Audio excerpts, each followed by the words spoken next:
خروج 25 باب اس کی 8 اور 9 آیت. خروج 25 باب 8 اور 9 آیت. کوئی بھی پڑھ دے. خروج 25 باب 8 اور 9 آیت. 2 آیتیں.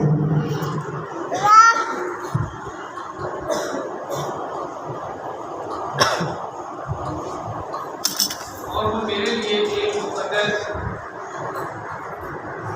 بنائے تاکہ میں ان کے درمیان سکونت کروں اور مسکن اور اس کے سارے سامان کا میں تجھے دکھاؤں کہ اسی کے مطابق اسے آمین. بائبل مقدس میں سے جو آیت دی گئی یہ سب سے پہلے خداوند نے موسیٰ سے کہا تھا عہد کا صندوق بنانے کے لیے. تو خداوند نے اس کو بتایا تھا کہ عہد کا صندوق کس طرح کا ہوگا. اس سے پہلے خداوند نے اسے کہا کہ تو عہد کا صندوق بنا. اور کس لیے بنانا؟ اس کی وجہ یہ تھی کہ اس ٹائم میں گرجا گھر نہیں تھے، چرچز نہیں تھے. خدا نے کہا تھا کہ تو عہد کا صندوق بنانا، میں تمہارے بیچ، اس عہد کے صندوق کے ذریعے میں تمہارے بیچ رہوں گا. اور خدا نے اس کو عہد کا صندوق دکھایا تھا. آخری آیت پر جب ہم غور کریں تو ہمیں صاف صاف پتہ لگتا ہے کہ خدا نے اس کو عہد کا صندوق دکھایا تھا. اب سوال پیدا ہوتا ہے کہ کیسے دکھایا تھا؟ بعض عالم اس کی تشریح کچھ اس طرح کرتے ہیں کہ عہد کے صندوق 2 ہے. ایک خدا نے زمین پر موسیٰ سے بنوایا، ایک آسمان پر خدا کے پاس ہے. مکاشفہ کی کتاب بیان کرتی ہے جب یوحنا عارف آسمان کی طرف دیکھتا ہے تو وہ بھی عہد کے صندوق کی طرف اپنی نگاہ کرتا ہے. صندوق 2 ہے، ایک زمین پر ایک آسمان پر. زمین پر خدا نے موسیٰ سے کہا تھا عہد کا صندوق بنانے کے لیے، اور موسیٰ نے جو ہے اس کو عہد کے صندوق کو بنوایا تھا. اب ہم دیکھیں کہ عہد کے صندوق کے متعلق اگر ہم تھوڑی بہت اس کے متعلق دیکھیں تو ہمیں پتہ لگتا ہے کہ اس کی جو ہے چوڑائی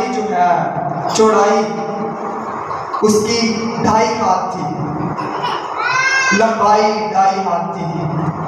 لمبائی 2.5 ہاتھ تھی، چوڑائی 1.5 ہاتھ تھی اور اونچائی بھی 1.5 ہاتھ تھی. ایک بار پھر لمبائی 2.5 ہاتھ، چوڑائی 1.5 ہاتھ اور اونچائی بھی 1.5 ہاتھ. اور خدا نے کہا تھا کہ اس کو جو ہے ککر کی لکڑی سے بنانا اور چاروں طرف اس کے سونا منڈنا، چاروں طرف سے سونا لگانا، اوپر 2 کروبی لگانا جن کے جو ہے وہ پنکھ جو ہے وہ کھلے ہوں. 2 اوپر کروبی، 4 طرف جو ہے جو اوپر کروبی اور ساری طرف سونے سے منڈا ہوا تھا. اور وہ اس لیے بنایا تھا کہ خدا اپنے لوگوں میں موجود ہو سکے. ہیکل نہیں تھے اس وقت میں، خدا عہد کے صندوق کے ذریعے سے ان میں حاضر ہوتا تھا. اور قوم بنی اسرائیل اس چیز کو سمجھتی تھی کہ جب عہد کا صندوق ہمارے پاس ہے اس کا مطلب خدا ہمارے پاس ہے. اور قوم بنی اسرائیل کے علاوہ دوسری قومیں بھی اس چیز کو جانتی تھی کہ جب تک عہد کا صندوق ان کے پاس ہے ان کا خدا ان کے ساتھ ہے. اب عہد کے صندوق کے بارے میں دیکھیں، اس کی طاقت. پہلے میں بتا دوں اس کے اندر تھا کیا. اس کے اندر خدا کے احکامات تھے، اس کے اندر خدا کے احکامات، اس کے اندر موسیٰ کا عصا جو ہارون کے پاس تھا، عصا، اور اس کے ساتھ من تھا. اس کے اندر 3 چیزیں تھیں. اس کے اندر سب سے بڑھ کر جس چیز کو میں سمجھتا ہوں، میں اہمیت دیتا ہوں، اس کے اندر خدا کا کلام تھا. بائبل مقدس بیان کرتی ہے یوحنا کی انجیل میں ابتدا میں کلام تھا، کلام خدا کے ساتھ تھا اور کلام ہی خدا تھا. کلام ہی خدا تھا، خدا کلام تھا اور اس کے اندر خدا کا کلام تھا. اس کا مطلب اس کے اندر خدا تھا. اس صندوق کے اندر خود خدا تھا کیونکہ اس کے اندر اس کا کلام تھا. اب ویسے تو عہد کے صندوق کے متعلق بہت ساری کہانیاں ہمیں ملتی ہیں کہ عہد کا صندوق چلتا رہا تو وہ بہت سارے واقعات ہوتے رہے. مگر میں جس چیز کے لیے ڈیفائن کرنا چاہتا ہوں وہ ہے हन्ना और सैमुएल। वहाँ से शुरू करना चाहूँगा स्टोरी को, ताकि अहद के संदूक की अहमियत बता सकूँ। वहाँ से स्टोरी को मैं आगाज करना चाहूँगा। थोड़ा सा लंबा मैसेज होगा, पर आपको सुनने में बरकत मिलेगी। हन्ना ने दुआ की तो खुदा ने उसे सैमुएल दिया, और सैमुएल अहद के संदूक के पास सोता था। अब अहद का संदूक किसके पास था? सवाल है। सैमुएल अहद के संदूक के पास सोता था, और अहद का संदूक एली के पास था। एली के पास अहद का संदूक था खैमा इज्तिमा में, हैकल में, खैमा इज्तिमा में। एली के पास अहद का संदूक था, और अहद के संदूक के पास सैमुएल सोता था। और एली के दो बेटे थे जो खुदा को पसंद नहीं थे, खुदा उनसे मोहब्बत नहीं करता था। एली के दो बेटे थे, हुक्फी और फहनास, ये दो बेटे थे। और इनकी बदकारी क्या थी? सवाल है, क्यों खुदा को पसंद नहीं थे, क्यों खुदा को इनसे कराहत थी? ये दोनों जो है वो खैमा इज्तिमा के बाहर जो खवातीन थी, जो खिदमत करती थी, ये उनके साथ जो है वो क्या कह सकते हैं कि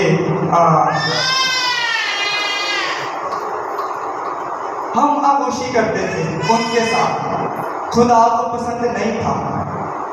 दूसरी उनका जो गुनाह खुदा को पसंद नहीं था, वो ये था कि वो कुर्बानी जिससे सिर्फ काहिन को जो है खाना था, ये जो है उस कुर्बानी का गोश्त लाते थे, और वो भी धमकी देते।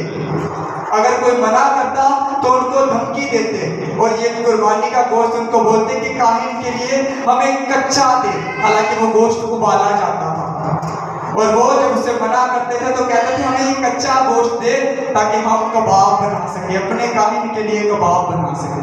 वो जबरदस्ती उनसे करते थे, और खुदा उनसे नाखुश था। खुदा एली से इसलिए नाखुश था क्योंकि खुदा ने एली को बताया था। बारूकस बयान करती है कि खुदा ने एली को एक अपने अंबिया के जरिए, एक अपने नबी के जरिए एली को बता दिया था कि तेरे बेटे जो है गुनहगार हैं, और वो फिर भी उनको मना नहीं करता था, फिर भी उनको मना नहीं करता था। बारूकस बयान करती है कि वो खुदा से ज्यादा अपने बेटों से मोहब्बत करता था, और जब वो अपने बेटों से मोहब्बत करता था तो खुदा उससे नाखुश हुआ। खुदा ने उसे कहा कि तेरे दोनों बेटे मारे जाएंगे, और खुदा ने उसके बाद अपने मकसद को पूरा किया। ये अहद के संदूक के पहले की कहानी है। अब हम अहद के संदूक की तरफ आते हैं। खुदा ने सैमुएल से कहा कि सैमुएल, मैं एली के बेटों को कत्ल कर दूंगा, और सैमुएल डरता था एली को बताने के लिए। जब सैमुएल ने एली को बताया तो एली ने कहा जैसी खुदा की मर्जी। अगर हम बाइबल देखें, मैंने पहला सैमुएल पूरा पढ़ा है, अगर आप पूरा पढ़ें तो आपको शायद पता लगेगा, तो इसीलिए मैं बीच बीच में से बताता जा रहा हूँ ताकि आपको समझ आए। और उसके बाद क्या हुआ कि एक जंग हुई, इसराइलियों की और फलस्तीनियों की जंग हुई, और उस जंग में जो है इसराइली जब जंग के लिए गए तो खुदा ने इसराइलियों को शिकस्त दी, और फलस्तीनियों को जो है उन पर हावी किया।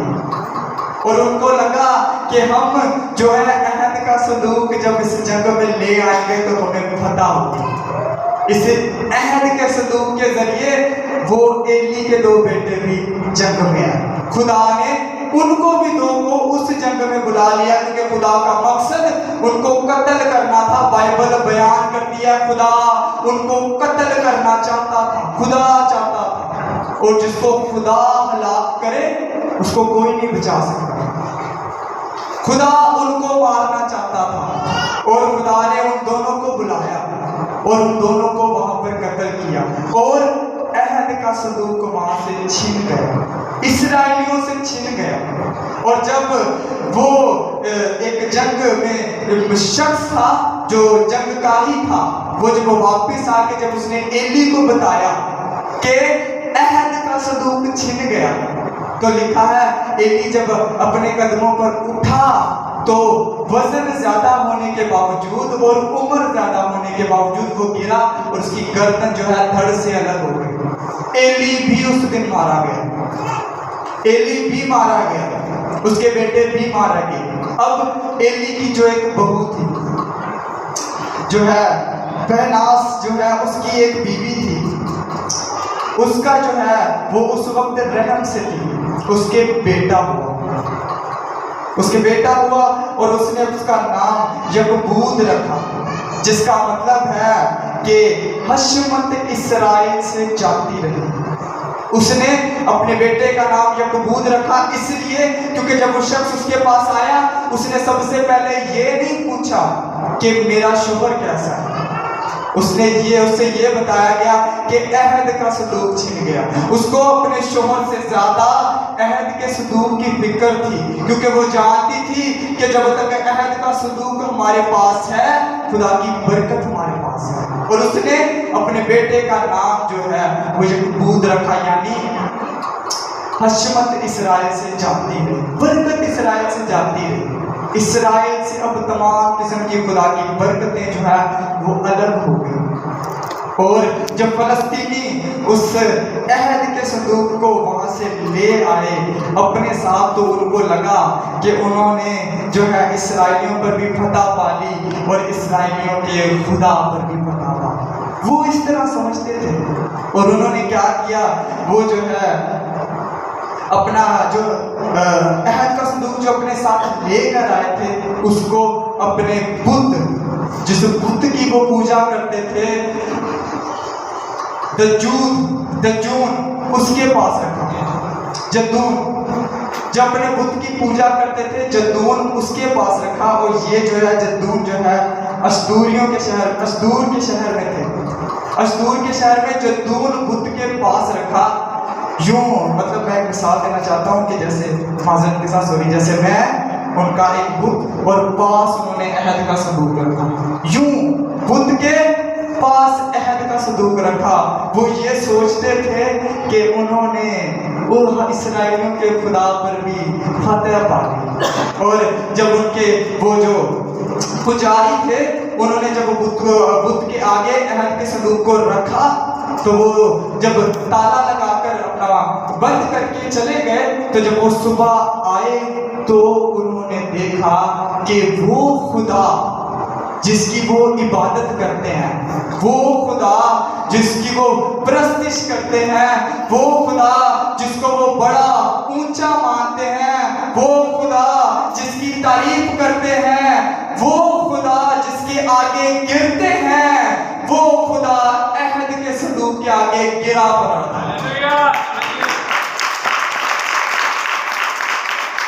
और उनके पुजारियों को लगा कि ये हवा की वजह से या किसी और वजह से हुआ होगा, उनको शायद ऐसे लगा होगा।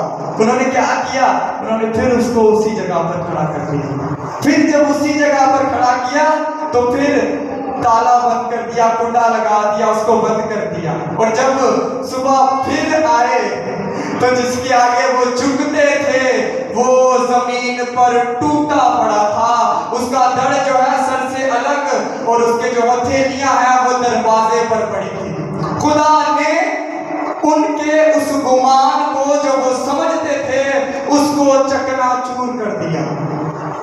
बेशक खुदा ने उस वक्त इसराइलियों को शिकस्त दी, मगर खुदा उस अहद के संदूक के अंदर था, खुदा खुद था उस अहद के संदूक के अंदर। और ये तो उनके बुत के साथ हुआ। अब फलस्तीनियों के साथ जब वो लेके आए अशदूर के इलाके में तो उनके साथ क्या हुआ। अगर हम बाइबल को देखें तो उनको जो है वो गिल्टियां निकल आई, मालूम प्यार करती है, उनको गिल्टियां निकल आई, उनकी अमवात हुई। ज्यादा से ज्यादा लोग मरने लगे और जब मरने लगे तो वो डर गए और उसके बाद उन्होंने वो अहद का संदूक वहां से एक और जगह मुंतकिल किया, वो था जात के इलाके में। वो जात के इलाके में मुंतकिल किया अहद के संदूक को। उन्होंने जब उस जात के इलाके में मुंतकिल किया तो वो भी इलाका उन्हीं का था, वहां पर भी जो है अमवात हुई, वहां पर भी गिल्टियां निकली, उसको फिर मुंतकिल किया गया। बाइबल बयान करती है अकरून के इलाके में उसको फिर मुंतकिल किया गया और फिर वहीं पर वही काम हुए जो पीछे चलते आए थे, उनको भी गिल्टियां निकली, उनकी भी अमवात हुई, वो भी मरे और वो ये समझ गए कि अब हम इसको यहाँ पर नहीं रख सकते। उन्होंने क्या किया, उन्होंने काहिनों को बुलाया, नजूमियों को बुलाया और उनसे कहा कि अब हम इसको दोबारा इसराइलियों को देना चाहते हैं।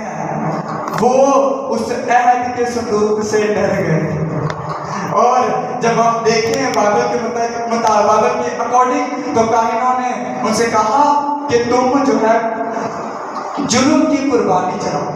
अब जुल्म की कुर्बानी किस तरह चढ़ाने का तरीका उनको बताया। उनसे कहा कि एक सोने का जो है डब्बा, मतलब एक बॉक्स बनाओ और उसके अंदर जो है मूर्तियां रखो गिल्टी की और चूहियां रखो, क्योंकि वो भी उनको तबाह कर रही थी। दो चीजें, गिल्टियां और चूहियां, दो चीजें काहिनों ने कहा कि उसके अंदर रखो और इसको दो बैल के ऊपर, दो गायें जो दूध देने वाली, मतलब हामला हुई, मतलब दूध देने वाली दो ऐसी गायें जो है उनके ऊपर इनको रखो। और जो है अब वो सोचते थे कि इसका निशान क्या होगा, उसका निशान वो मांगते थे। तो खुदा ने उसको कहा कि बैते शम्स में इसको भेज दे, बैते शम्स की तरफ अगर ये खुद चली जाएंगी, काहिनों ने कहा अगर ये बैते शम्स की तरफ खुद चली जाएंगी तो इसका मतलब खुदा ने तुमसे जो है सारे अजाब हटा दिए। और उन्होंने इसी तरह किया, उन्होंने उसको उन बैल के ऊपर लादा और उसको रवाना किया और पीछे पीछे फलस्तीनी भी गए ये देखने के लिए कि क्या खुदा ने हमें माफ किया है। तो बाइबल बयान करती है तो बैते शम्स के इलाके में चली गई, खुदा ने उनको माफ किया। और बैते शम्स के इलाके में जब वो गई तो वहाँ पर उन्होंने वो इसराइलियों का इलाका था, खुदा परस्त लोगों का इलाका था, मगर खुदा ने वहाँ पर भी लोगों को मारा। 5000 बाइबल बयान करती है 5000 मर्द वहाँ पर मरे। किसकी वजह से? अहद के संदूक की वजह से। अब चूंकि वो खुदा परस्त हैं तो सवाल पैदा उनकी मौत क्यों हुई? सोचने की बात है। वो खुदा परस्त थे, उनकी मौत इसलिए हुई क्योंकि उन्होंने अहद के संदूक के अंदर झांका था, अहद के संदूक के अंदर झांकने की कोशिश की। और बाइबल बयान करती है वहां पर 5000 लोग मारे गए। किस लिए? अहद के संदूक के अंदर झांका। अहद के संदूक के अंदर खुदा खुद था, वो इस बात से गाफिल थे। उन्होंने क्या किया? उन्होंने फिर उस अहद के संदूक को जो है एक जगह मुंतकिल किया और वहां पर रखा। और उसके बाद जब दाऊद साउल की हुकूमत आई, उसके बाद दाऊद की हुकूमत आई तो दाऊद ने चाहा कि अहद के संदूक को मंगवा लिया जाए, दोबारा मंगवा लिया जाए अपने शहर में, इसराइल में। वो पहले यहूदा में था, उसने सोचा इसराइल में दोबारा मंगवा लिया जाए। तो उसने क्या किया? उसने जो है इसराइल वहां पर दो भाइयों को, जहां पर अहद का संदूक था, इज़रा और अखियो, उस दोनों को वहां से लिया और इज़रा को जो है वो अहद के संदूक के पीछे और अखियो को अहद के संदूक के आगे रखा। दोनों को लिया और अहद के संदूक को वहां से लाने लगे।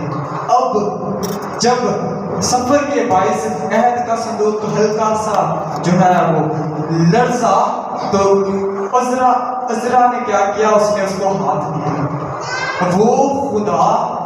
वो खुदा जो सारी दुनिया को सहारा देता है, जो हमें सहारा देता है, उसने उसको सहारा देने की कोशिश की और बाइबल बयान करती है वो मर गया। खुदा को किसी के सहारे की जरूरत नहीं। क्या खुदा नहीं जानता था कि वो अहद का संदूक तिरकेगा और गिरेगा? उस वक्त में जब यीशु कश्ती के अंदर सो रहा था, क्या खुदा को नहीं पता था कि तूफान आ रहा है, ये डूब रहे? खुदा जानता है, खुदा आने वाले कल से वाकिफ है। उस वक्त उसने क्या किया? खुदा के अहद के संदूक को सहारा देने की कोशिश की, मर गया। दाऊद इस वजह से डर गया कि अहद के संदूक को हाथ लगाया तो मर गया। इसके बाद जो है दाऊद ने चाहा कि अब वो अहद का संदूक उसके इलाके में ना आए। उसने क्या किया? उसने उसको उबैद के घर में भेज दिया। और बाइबल बयान करती है जब तक वो अहद का संदूक उबैद के घर में रहा, वो घराना बरकत पाता। उसने खुदा के अहद के संदूक को कबूल किया था, मतलब उसने खुदा को कबूल किया था,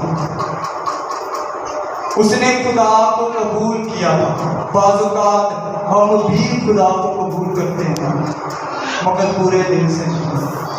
उसने पूरे दिल से खुदा को कबूल किया और वो सरफराज हो। खुदा का अहद का संदूक जिस जगह होता है वो जगह सरफराज होती है, क्योंकि उस जगह खुदा खुद होता है। अगर हम उसके बाद देखें तो दाऊद को अपने घर में ले आए और उसके बाद जो है दाऊद जो है वो सरफराजी की तरफ जाता है। खुदा का अहद का संदूक पाक है। क्यों? क्योंकि उसके अंदर खुदा का कलाम है। खुदा का कलाम अहद के संदूक के अंदर है। इसके अलावा अगर हम बाइबल अकॉर्डिंग टू बाइबल का देखें तो बाइबल खुदा का कलाम जिस शख्स के अंदर होता है ना, वो शख्स भी खुदा में पाक होता है। अहद के संदूक के अंदर खुदा का कलाम था, वो लोगों को तबाह भी करता था, वो लोगों को बचाता भी था, क्योंकि उसके अंदर खुद खुदा था। जिस शख्स के अंदर खुदा का कलाम होता है उसके अंदर खुद खुदा होता है। आज इस वक्त में हमें सोचने की जरूरत है, क्या हमारे अंदर खुदा का कलाम है? खुदा ने अपने अहद के संदूक को बहुत अहमियत दी। इस वक्त में हम नहीं जानते कि वो कहाँ है। आसमानी का तो हमें पता है, आसमान पर है, पर जमीनी का कोई नहीं जानता। मेरा ईमान है अगर वो जिसको मिल गया ना, वो बहुत सरफराजी पाएगा। शायद वो दुनिया पर हुकूमत करे, शायद हमारी हिकमत जो है वो ये है, खुदा की हिकमत कुछ और हो। दुनिया की हिकमत नाकिस है, खुदा की हिकमत बुलंद है। उसको खुदा ने किसी वजह से कहीं पर रखा, क्योंकि खुदा का मकसद कुछ और है। हम उसके मकसद को नहीं जान सकते। हमारी हिकमत खुदा के नज़दीक बेवकूफ़ी है, सिर्फ बेवकूफ़ी। ज़रूरत है इस वक्त में अपने आप पर गौर करने की। अगर खुदा के अहद के संदूक के अंदर खुदा के कलाम होने की वजह से उसके अंदर इतनी ताकत है, तो हमारे अंदर ताकत क्यों नहीं? हमारे अंदर खुदा का कलाम है। ज़रूरत है इस वक्त में खुद के अंदर खुदा के कलाम को रखने की, ताकि जब खुदा का कलाम हमारे अंदर होगा तो खुदा खुद हमारे अंदर होगा, और जब खुदा खुद हमारे अंदर काम होगा तो हम भी बड़े बड़े काम कर सकते हैं। आमीन। खुदा इस कलाम की वजह से आपसे